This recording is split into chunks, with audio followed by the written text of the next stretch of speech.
vraiment flirter avec les limites de la mort. C'est Tom Lecomte et voici mon interview dans BBH ITW. Donc Tom, peux-tu te présenter? Du coup, c'est Tom, je viens de Strasbourg, j'ai 28 ans et j'étais sportif de haut niveau et malheureusement j'ai eu un accident qui a fait que je ne peux plus le faire. Quel est ton parcours scolaire et sportif? Parcours scolaire, j'ai été, on va dire, un parcours lambda. J'ai fait un bac S dans mon lycée de secteur, mais j'étais un peu le mec qui avait des facilités mais qui ne voulait pas travailler. Ouais. Moi, c'était vraiment le sport. Depuis tout petit, j'ai commencé le sport très tôt. Du coup, en fait, ton parcours scolaire et sportif, c'était lié. Donc, ton parcours sportif, il a commencé comment? J'ai commencé le triathlon quand j'avais 16 ans. J'ai eu mon bac et je me suis dit après, pourquoi pas tenter pro si vraiment c'est ce que tu veux faire. En fait, ça a commencé à virer comment vers le pro? Vers 16 ans, j'ai dû gagner, dès ma première année, j'ai dû gagner un triathlon, puis un deuxième. Et après, on commence à monter les distances. Forcément à monter le niveau au niveau national. J'avais gagné deux manches de Coupe du Monde entre guillemets. Et après à Gérardmer aussi, j'avais gagné aussi une belle course. Il y avait les championnats du monde à Nice. Je m'étais qualifié, j'étais le plus jeune sur la ligne de départ. C'était les 50 meilleurs mondiaux qui y allaient.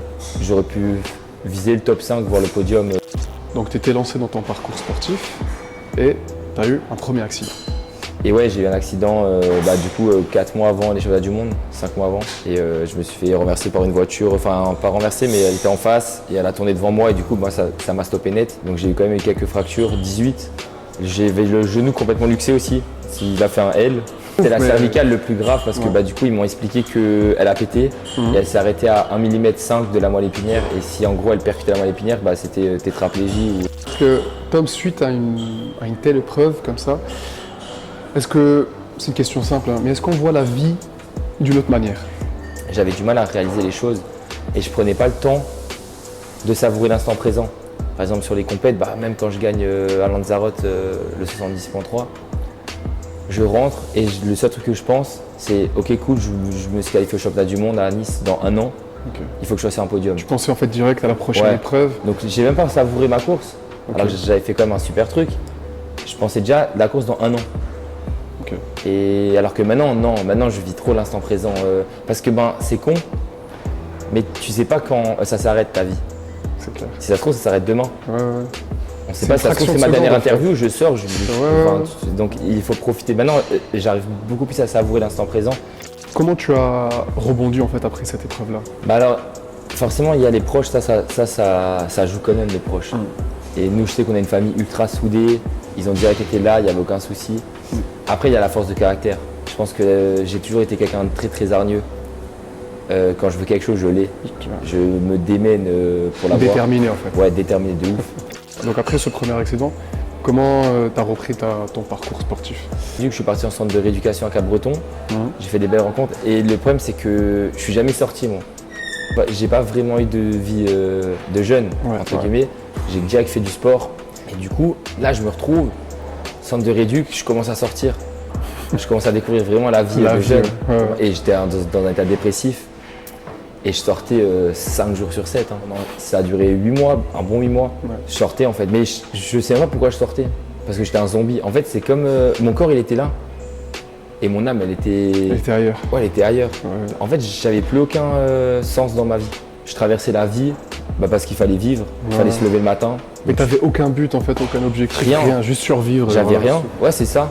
Mais par contre je me mettais en danger parce que si quelqu'un d'autre pouvait m'aider à partir, j'aurais signé. Donc je me mettais en danger et je pense que du coup il y avait ce danger dans les sorties, d'en rentrer à 5h du matin totalement bourré. Tu voulais frôler la mort un peu? Ouais c'est ça, je voulais vraiment flirter avec les limites de la mort parce que je me levais le matin, je sais pas pourquoi. J'avais rien en fait, j'avais eu aucun sens dans ma vie. Parce qu'en fait tellement ta vie elle était rythmée par le sport que là du jour au lendemain tout s'arrête. C'est ça, le sport c'était vraiment toute ma vie. Ça en fait, t'ouvres vraiment, c'est un bon sujet ça Tom, parce qu'il y a beaucoup de joueurs de haut niveau, enfin de sportifs de haut niveau, ils disent quand leur carrière s'arrête, c'est fini. Ils se retrouvent sans rien et ils sombrent et qu'est-ce que je fais? Et après en fait ça me fait chier parce que depuis tout petit quand tu fais un sport d'endurance, tu fais quand même attention à ton image. Tu sais, il faut que tu restes fin. Plus t'es fin, plus vite tu cours. Là, j'étais quand même un peu joufflu. C'est ce que j'allais dire, t'as grossi un peu. Ouais, un peu quand même, tu vois. Et ça me faisait chier. Tu vois, je me regardais dans le miroir et je dis, ah putain, ça fait mal au cœur. Donc j'ai recommencé à courir. Et petit à petit, en fait, je voyais que j'avais des douleurs. Hein. Au début, je m'en souviens que quand je courais, après pendant 2 jours, je devais reprendre les béquilles parce que je boitais. Ok. Et en fait, petit à petit, au début, je marchais, je courais. Après, j'ai que fait courir pendant 20 minutes, après 25. Et en fait, à chaque séance, tous les 2 jours, je voulais faire mieux que 2 jours avant. Ouais. Et je me dis, pourquoi pas en fait. Et mon kiné m'a toujours dit, il m'a dit, Tom, un jour, tu seras prêt à revenir. Et un jour, du coup, je l'ai rappelé. Et j'ai dit, c'est bon, je suis prêt à revenir. J'ai rappelé mon entraîneur. Et je lui ai dit, en vrai, je commence à me réentraîner correctement. Je sais pas en vrai si ça peut le faire ou pas. Donc, je me suis dit, je me laisse 1 an, même 1 an et demi de reprise et on voit ce qui se passe. Et si je revenais, c'était pour être le meilleur au monde. Sinon, Ça sert à rien. Ouais, moi, je voulais être vraiment dans les meilleurs mondiaux. Je me suis remis dans ma bulle. Ok. J'ai tout contrôlé dans ma vie, sommeil, alimentation.